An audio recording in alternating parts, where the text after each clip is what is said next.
Ahmedabad airplane கிராஷ்ல ஹாஸ்டலில் இருந்த medical college student எவ்வளோ பேர் வந்து இறந்திருக்காங்க அப்படின்றது ஒஃபிஷியலாக வந்து ஸ்டேட்மெண்ட் எல்லாமே ரிலீஸ் ஆயிருக்கு. பிளேன் ஸ்டார்ட் ஆனால் 33 செகண்ட்ல வந்து விழுந்து நொறுங்கிருச்சு. பிஜே மெடிக்கல் ஸ்டூடெண்ட் ஹாஸ்டலில் வந்து சாப்பிட்டுட்டு இருக்கும்போது 4 ஸ்டூடெண்ட்ஸ் வந்து இறந்துட்டாங்க அப்படின்னு வந்து கன்ஃபார்ம் பண்ணிட்டாங்க. ஸோ 20 ஸ்டூடெண்ட்ஸ்க்கு வந்து சீரியஸ்லி வந்து இன்ஜூர் ஆயிருக்கு. அதில் 11 பேர் வந்து ரெக்கவர் ஆகி வீட்டுக்கு ரிட்டர்ன் ஆயிட்டா அப்படின்னு வந்து சொல்லியிருக்காங்க. ஸோ அதே மாதிரி ஹாஸ்டல் காம்ப்ளெக்ஸில் சூப்பர் ஸ்பெஷாலிட்டி டாக்டர்ஸ் ரெசிடென்ஸ்ல இருந்த டாக்டர்ஸோட ரிலேட்டிவ்ஸ் 4 பேர் வந்து இறந்திருக்காங்க அப்படின்னு ரிவீல் ஆயிருக்கு. அதில் ஒரு டாக்டரோட ஒய்ஃப்க்கு வந்து சீரியஸ்லி இன்ஜூர் ஆயிருக்கு. அவங்களுக்கு வந்து ட்ரீட்மெண்ட் கொடுத்துட்டு இருக்காங்க. மரத்துக்கடியில தூங்கிட்டு இருந்த ஒரு சின்ன பையன் அந்த கிராஷ்ல வந்து இறந்துட்டான். ஆக்சுவலா என்னதான் ஆச்சு அப்படின்னு பாத்தீங்கன்னா, medical college hostel building nearby ஒரு டீ ஸ்டால் ஒன்று இருக்கு. ஸோ பிளேன் கிராஷ் ஆனப்போ லார்ஜ் பீஸ் ஆஃப் மெட்டல் அந்த பையனோட தலையில வந்து விழுந்திருக்கு. அந்த சின்ன பையனுக்கு 13ல இருந்து 15 வயசு தான் இருக்கு. அந்த பீஸ் வந்து தலையில விழுந்ததுக்கு அப்புறம் அந்த ஃபயர்ல வந்து கருகி போயிட்டான் அப்படின்ட்டு அவனோட ஆன்ட்டி வந்து சொல்லியிருக்காங்க.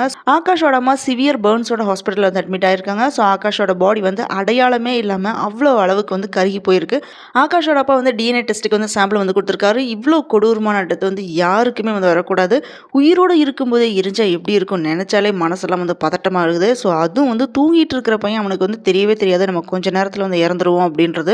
அவ்வளோதாங்க லைஃப். எப்போ வேணுனாலும் என்ன வேணாலும் ஆகலாம். So each and every second of லைஃப்பை வந்து என்ஜாய் பண்ணி வாழுங்க. தேவையில்லாமல் ஈகோ பார்க்கறது, சண்டை போடுறது இது எல்லாமே விட்டுட்டு each and every second of life family கூட வந்து என்ஜாய் பண்ணுங்க.